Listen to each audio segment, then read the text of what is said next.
Iran America யுத்தம் அப்படிங்கிறது போர் நிறுத்தத்துல நிக்குது. நிக்குதான்னு சத்தியமா அப்படின்னு என்கிட்ட கேட்கக்கூடாது. நிக்குதுன்னு பெரிய மனுஷனுங்க சொல்றாங்க. நம்மளும் ஒத்துக்குவோம். ஆனா ஈரானை பொறுத்தவரையும் லெபனான்லயும் நீ நிறுத்தணும். அப்பதான் அக்ரிமெண்ட் ஸ்ட்ரெயிட் ஆஃப் ஹோர்மஸை துறப்பேன் அப்படின்னு சொல்லி அடம் பிடிக்கிறார்கள். ட்ரம்ப்பை பொறுத்தவரையும் சொன்னது என்ன அப்படின்னா, நான் தெளிவா சொல்லிட்டேன். அது வேற, இது வேற அப்படின்னாரு. ஆனா இப்ப ஜேடி வான்ஸ் புதுசா குழப்பி விட்டார். வெள்ளை மாளிகைக்குள்ளேயே அவங்களுக்கே புரியலையாட்டுக்கு. அதாவது ஈரான்ல வந்து டிரான்ஸ்லேட்டர் வச்சு பேசியிருப்பார்கள். புரியலைன்னு சொல்லலாம். ஆனா அவங்களுக்குள்ள பேசும்போது கூடவா புரியல? தெரியல. ஏன்னா ஜேடி வான்ஸ பொறுத்தவரையும், அந்த அக்ரிமெண்ட்ட பொறுத்தவரையும் அமெரிக்கா, அமெரிக்க கூட்டணி நாடுகளுக்கு பொருந்தும். ஈரானுக்கு மட்டும் தான் பொருந்தும். ஆனா ஈரானா கூட்டணிக்கு பொருந்தும்னு புரிஞ்சுக்கிச்சு அப்டின்ட்டாரு. அப்ப நீ தெளிவா சொல்லலன்னு எடுத்துக்கலாமா? அப்டின்னு கேட்க முடியுமா அவர பார்த்து? கேட்க முடியாது. கேட்டாலும் அவரு சொல்ல மாட்டாரு. அதுக்கு மேல சொன்னாலும் ட்ரம்ப் ஒத்துக்க மாட்டாரு. அப்ப அந்த இடத்துல ஒரு கிரே ஏரியாவ வச்சு குழப்பிக்கிட்டு இருக்கார்கள் அப்டிங்கிறது ரொம்ப தெளிவாயிருச்சு. காரணம் என்ன சொல்றாரு? அக்ரிமெண்ட்ல நாங்க தெளிவா மென்ஷன் பண்ணிட்டோம். உனக்கும் எனக்கும் நடக்கிற சண்டைக்கு மட்டும் பொருந்தும் அப்டின்னு சொல்லி முடிச்சிட்டோம்னு அவரு சொல்லல. ஈரான தப்பா நெனச்சிருச்சு.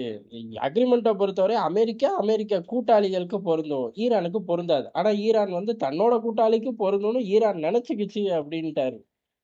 முதல்ல யார் யார்ப்பா பேச்சுவார்த்தைக்கு போனீங்க? அந்த கொரியர் ஆபீஸ மட்டும் கை காட்டக்கூடாது. நீங்களா ஒத்துக்கங்க அப்டிங்கிற மாரி தான் இருக்கு. காரணம் சாராம்சத்த மாத்தி புரிஞ்சு கையெழுத்து போடுவார்களா? ஒத்துக்குவார்களா? 2 வாரம் தள்ளி வைப்பார்களா? அப்டின்னு கேட்டா, அமெரிக்கா விளையாடுது அப்டிங்கிறது தான். காரணம் இப்ப ஹிஸ்புல்லா சண்டை போடுது அப்படின்னா, ஈரான் தான் அங்கேயும் உதவி செஞ்சாகணும். அப்ப ஈரான் பிஸியா தான் இருக்க போகுது. ஆனா, அமெரிக்கா வந்து தாக்கும்போது ஈரான் படு பிஸியா இருக்கும். ஆனா, ஹிஸ்புல்லா இஸ்ரேல நோக்கி போறதுல பெரிய அளவு வீக்கா இருக்கும். சுத்தி சுத்தி பார்த்தா இந்த 2 வார காலம் ஈரான் யுத்தத்துல தான் இருக்க போது. ஆனா, அந்த யுத்தம் அப்படிங்கிறது அமெரிக்காவுக்கு வலிக்காதபடி இருக்க போது. ஆனா, ஈரானோட கூட்டாளிக்கு வலிக்கிற அளவுக்கு இருக்கும். அமெரிக்கா யுத்தத்துக்குள்ள இறங்குனதுக்கு அப்புறம் அமெரிக்காவோட கூட்டாளி நம்ம ஆளு இஸ்ரேலுக்கு வலிக்காத அளவு இருக்கும். ஏன்னா லெபனான் எல்லைகள்ல ஏற்கனவே பெரிய அளவு குறைப்பு. ராணுவ வலிமை குறைஞ்சு கிடக்கும்.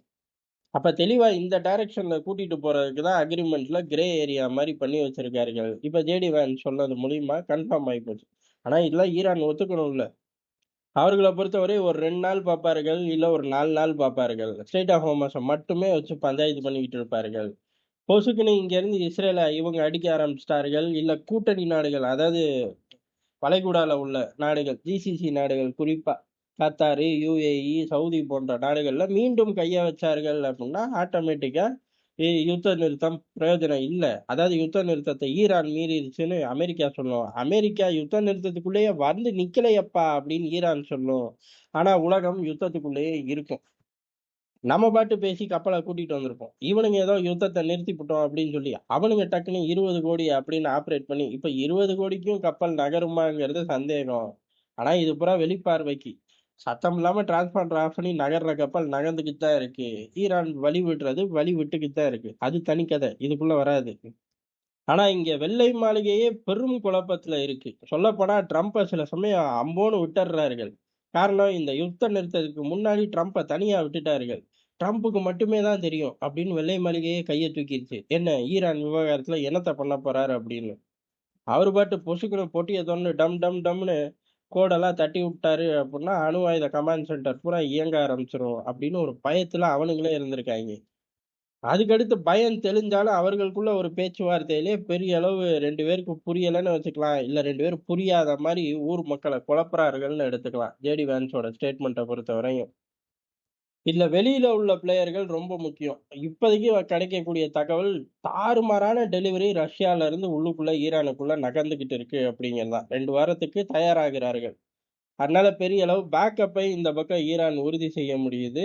இதுக்கு அடுத்து பார்த்தோம் அப்படின்னா, அமெரிக்காவுக்கு நேட்டோ செம்ம பிரஷர் போடுது. "நீ முதல்ல லெபனான சேரு" அப்படின்னு. பதிலுக்கு நம்ம ஆள் ட்ரம்ப், "நேட்டோ விட்டே நான் போப்போறேன். அது தெரியுமா உனக்கு? அத பத்தி பேசு பாப்போம்" அப்படின்னு சொல்லி இவரு பதிலுக்கு பிரஷர் போடுறாரு.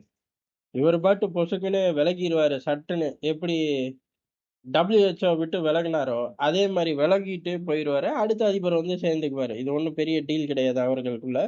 ஆனா, இந்த மாரி பட்டு, பட்டு, பட்டுன்னு பத்த வைக்கிறாரு ட்ரம்ப்பு. ஆனா, ஒண்ணு கூட பத்திக்க மாட்டேங்குது பாவத்த.